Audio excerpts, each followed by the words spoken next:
नमस्कार मंडळी, श्री स्वामी समर्थ. आपल्या हिंदू धर्मात प्रत्येक पौर्णिमेला विशेष महत्त्व प्राप्त झालेलं आहे.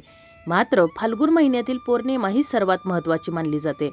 याच दिवशी अधर्मावर धर्माच्या विजयाचे प्रतीक असलेली होळी पेटवली जाते. यंदाची फाल्गुन पौर्णिमा केवळ होळीमुळेच नाही, तर या दिवशी लागलेल्या चंद्रग्रहणामुळे देखील चर्चेत आहे.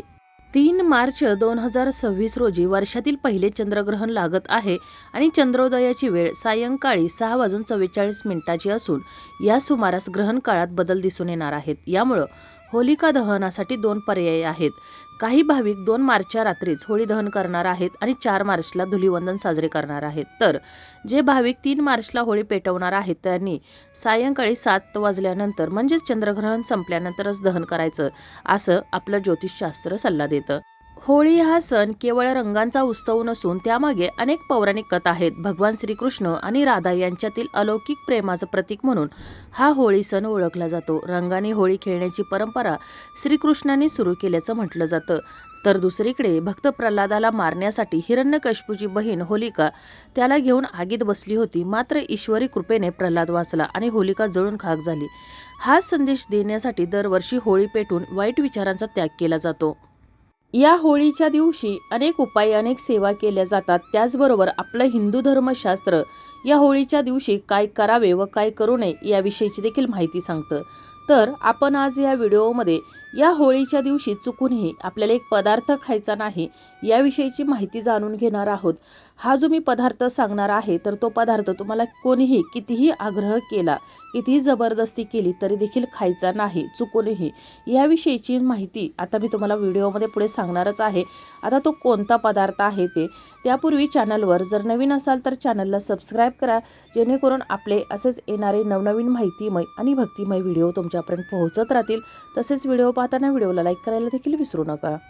होळीच्या दिवशी आरोग्य आणि धार्मिक कारणास्तव काही पदार्थांचे सेवन टाळणे योग्य मानलं जातं. या दिवशी शिळे अन्न, बाहेरचे तेलकट मसालेदार पदार्थ तसेच नशा करणारे पदार्थ खाऊ नये असं आपलं शास्त्र सांगतं. तसेच होळीच्या दिवशी शिळे अन्न खायचं टाळायचं आहे, कारण या शिळ्या अन्नातून आपल्याला विषबाधा होण्याची शक्यता असते.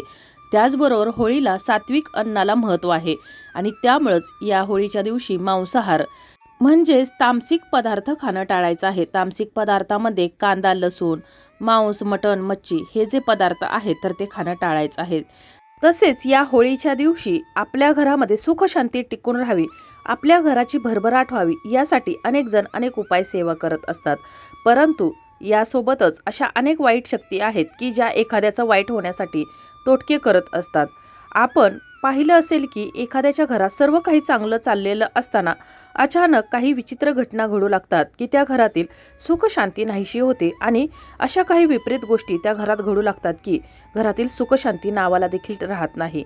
त्या घरातील व्यक्ती सतत आजारी पडतात किंवा घरावर काही ना काही सतत अडचणी येतात. ज्या घरावर अशा प्रकारचे तोटके केलेले असतात तर त्याच ठिकाणी अशा प्रकारच्या अडचणी येत राहतात. घरामध्ये पैसा टिकत नाही, कोणी ना कोणी आजारी पडत राहतं, घरात वादविवाद होतात.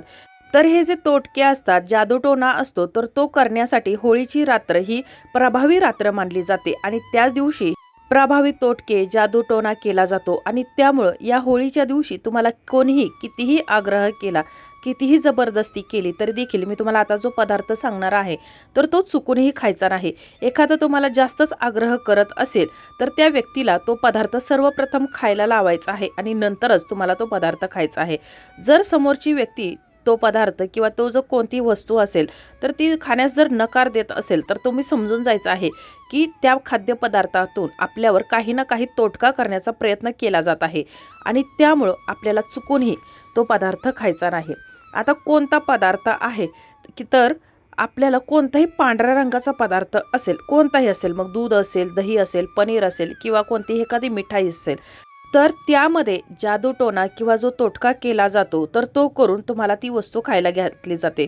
आणि त्यामुळं कोणताही पांढऱ्या रंगाचा पदार्थ असेल, वस्तू असेल तर ती चुकूनही खायची नाही. की कितीही आग्रह झाला तरी देखील, कारण पांढऱ्या रंगाच्या मिठाईमध्ये किंवा पदार्थामध्ये हे जे जादूटोणा केला जातो किंवा तोटके केले जातात, तर त्याचा प्रभाव या पदार्थांवरती पाडला जातो आणि तो पदार्थ या व्यक्तींना खायला घातला जातो, जेणेकरून त्या व्यक्तीचं समोरच्या नुकसान व्हावं.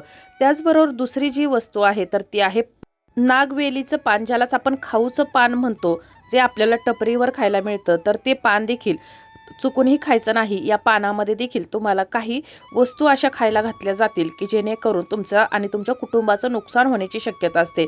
त्याचबरोबर वेलची जी आहे तर ती देखील चुकूनही खायची नाही.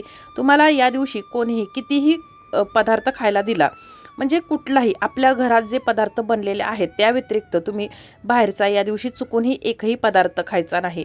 त्याचबरोबर लवंग ही देखील एखाद्याचं आरोग्य बिघडवण्यासाठी लवंगाचा वापर केला जातो आणि त्यामुळं लवंग असेल, वेलची असेल, खाऊचं पान असेल तर ते देखील आपण खायचं नाही. त्याचबरोबर मी अगोदर सांगितल्याप्रमाणे पांढऱ्या रंगाची कोणतीही मिठाई असेल, वस्तू असेल तर ती खायची नाही. या सर्व वस्तूंपासून, या पदार्थांपासून आपल्याला दूर राहायचं आहे. त्याचबरोबर आपल्या डोक्यावरचे केस, या डोक्यावरच्या केसांना कुणाचाही स्पर्श होणार नाही किंवा आपल्या डोक्यावरचे जे केस असतील ते विंचरून आपण इकडं तिकडं कुठेही फेकून द्यायची नाहीत.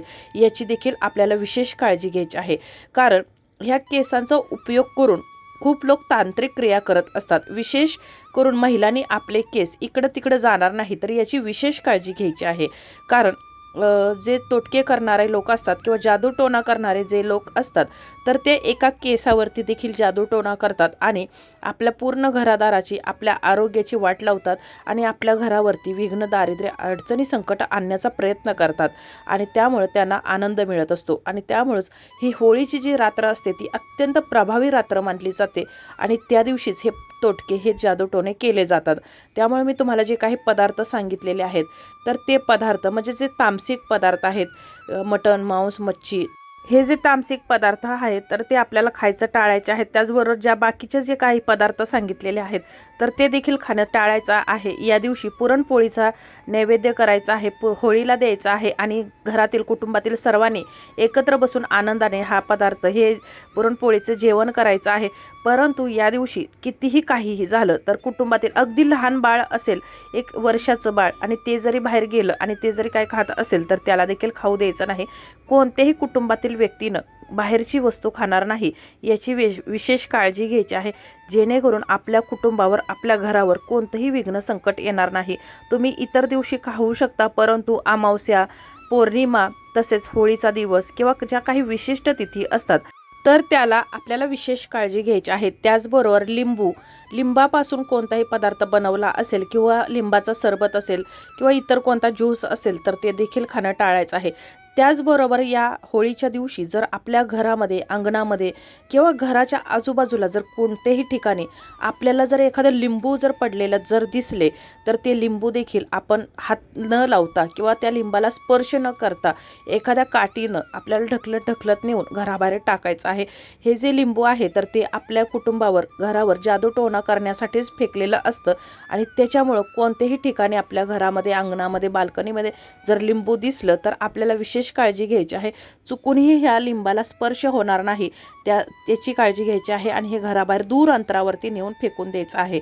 तर आता मी तुम्हाला जे काही पदार्थ सांगितलेले आहेत तर ते होळीच्या दिवशी चुकूनही खायचे नाहीत. त्याचबरोबर तामसिक पदार्थ म्हणजेच मांसाहार, कांदा, लसूण किंवा इतर जे काही तामसिक पदार्थ असतील, तेलकट पदार्थ असतील ते घरामध्ये देखील बनवून खायचे नाहीत.